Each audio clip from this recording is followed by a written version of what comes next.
Baharudin Yusuf Habibie atau yang biasa dikenal dengan B.J. Habibie merupakan salah satu pemimpin Indonesia yang memiliki pengaruh yang cukup besar.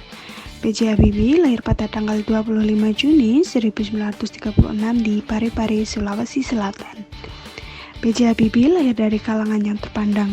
Ayahnya, Alwi Abdul Jalil Habibie, merupakan seorang ahli pertanian yang berasal dari Gorontalo, dan ibunya bernama R.A. Tuti Marini.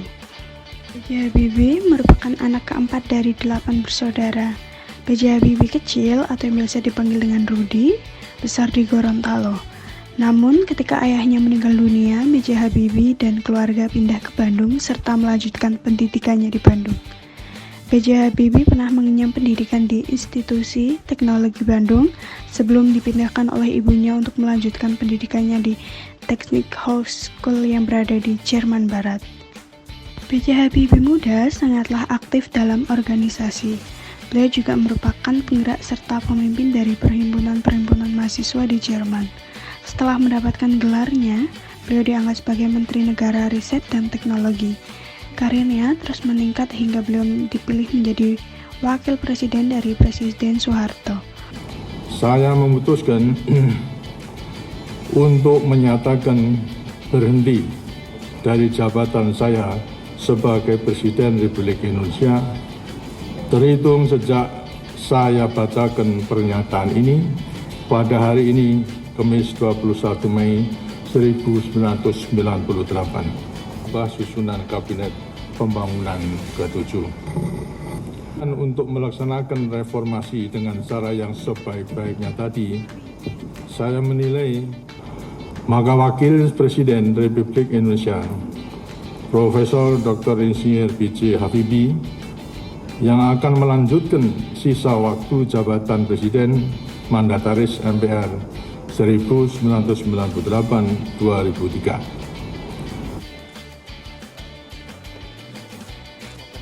Presiden Republik Indonesia oleh Bapak B.J. Habibie. Sebelum memangku jabatan Presiden, saya akan melaksanakan kewajiban konstitusional saya, ialah mengucapkan sumpah sesuai dengan agama yang saya anut sebagai berikut. Mundurnya Soeharto dari kekuasaannya, B.J. Habibie ditetapkan sebagai presiden sesuai dengan ketetapan konstitusional. B.J. Habibie memimpin Indonesia dari tahun 1998 hingga 1999. Walaupun hanya sebentar, namun prestasi beliau tidak dapat diragukan lagi. Beliau banyak mengeluarkan kebijakan-kebijakan yang mampu menyelamatkan persatuan dan kesatuan bangsa Indonesia. Gaya kepemimpinan B.J. Habibie lebih menerapkan pemerintahan yang demokratis. Namun, karena adanya kebijakan yang dianggap merugikan negara, B.J. Habibie mengundurkan diri dari jabatannya sebagai pertanggungjawaban atas kekecewaan dari masyarakat dan elit politik.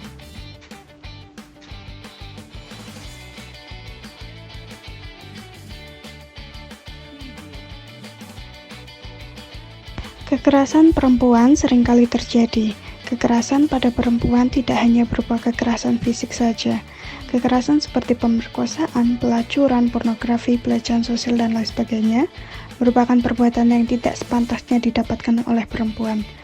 Pada permasalahan tersebut, sebenarnya pemerintah sudah bertanggung jawab melewati didirikannya Komisi Nasional Anti Kekerasan Terhadap Perempuan pada masa kepemimpinan Presiden B.J. Habibie.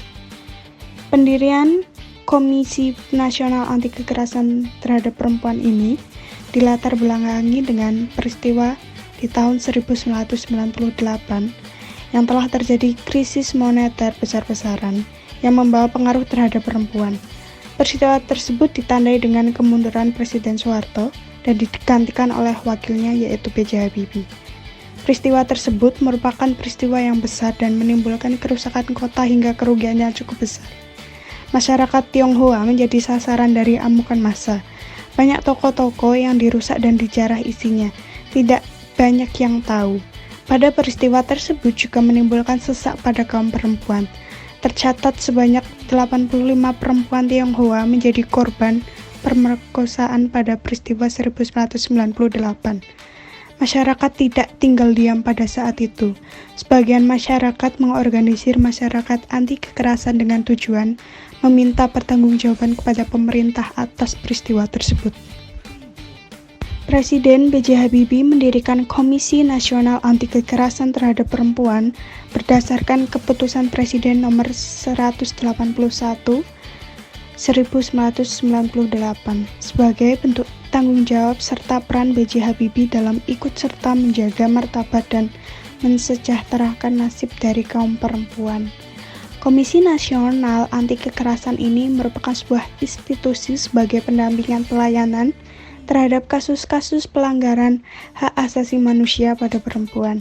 Dengan adanya Komisi Nasional Anti Kekerasan pada Perempuan tersebut dapat meningkatkan keamanan pada kaum perempuan serta mampu mengurangi adanya tindak kekerasan yang menjadikan perempuan sebagai korban. Tahun 2020 ini, Komnas Perempuan telah berusia 22 tahun. Dalam menjalankan mandatnya, Komnas Perempuan ditugaskan untuk antara lain melakukan pemantauan dan pencarian fakta, melakukan kajian, dan memberikan pertimbangan-pertimbangan kebijakan kepada para pemangku kepentingan di pemerintahan maupun masyarakat. Selama 22 tahun berdiri, Komnas Perempuan telah menghasilkan beberapa capaian, di antaranya kerja-kerja dalam membangun pengetahuan tentang kekerasan terhadap perempuan atau KTP, di antaranya dengan rutin meluncurkan catatan tahunan atau catahu setiap tahunnya, konferensi pengetahuan dari perempuan atau PDP, terintegrasinya sejarah Mei 98 dalam kurikulum muatan lokal di DKI Jakarta.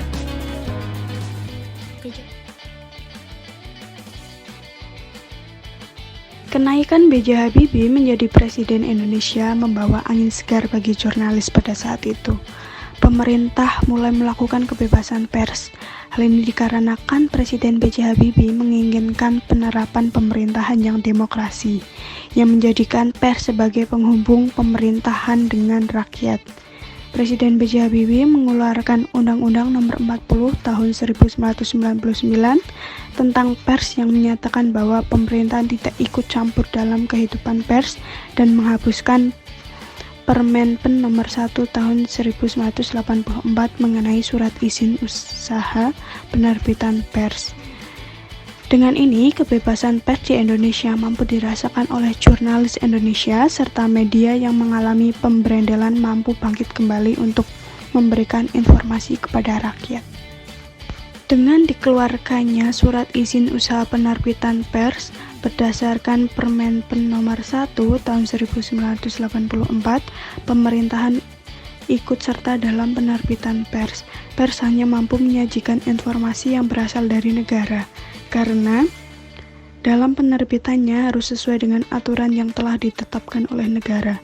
Pada permasalahan tersebut juga terjadi perbrendelan pada beberapa media seperti Tempo, Editor, dan Detik yang dianggap telah menyampaikan informasi di luar dari aturan pemerintah.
Sejak ditunjuk menjadi Presiden Indonesia ketiga menggantikan Soeharto, Presiden Habibie mengeluarkan peraturan baru yang dikeluarkan oleh B.J. Habibie melalui Undang-Undang Nomor 2 Tahun 1999 tentang partai politik. Dalam undang-undang ini berisi mengenai kebebasan setiap warga Indonesia untuk mendirikan partai baru. Adapun syarat warga negara Indonesia yang hendak mendirikan partai baru minimal berusia 21 tahun. Dan setiap partai yang akan berdiri minimal harus mempunyai anggota sejumlah 50. Pendirian partai baru ini juga dimaksudkan untuk kepentingan bangsa Indonesia, bukan hanya kepentingan kelompok. Sesuai dengan amanat reformasi bahwa pembentukan partai merupakan salah satu dari hak bagi setiap warga Indonesia. Hasil dari dibentuknya undang-undang mengenai partai politik tersebut adalah lahirnya 48 partai politik baru yang ikut berpartisipasi secara aktif dalam pemilu Indonesia di tahun 1999. Hal ini tentu saja menunjukkan bahwa reformasi demokrasi benar-benar dilaksanakan dengan baik oleh Presiden Habibie. Kebijakan Habibie dalam bidang pendidikan. Diberlakukannya Undang-Undang Nomor 2 Tahun 1999, pemerintah daerah memiliki kewenangan besar dalam mengatur daerahnya sendiri. Salah satunya adalah bidang pendidikan. Sejak disahkannya undang-undang tersebut, sekolah-sekolah yang berada dalam naungan daerah mulai menampakkan ciri khasnya masing-masing. Sekolah tersebut membuat seragam. Sekolah tersebut diperbolehkan untuk memakai rok dan berjilbab. Dan sekolah tersebut dapat menunjang pembelajaran sesuai dengan ciri khasnya masing-masing.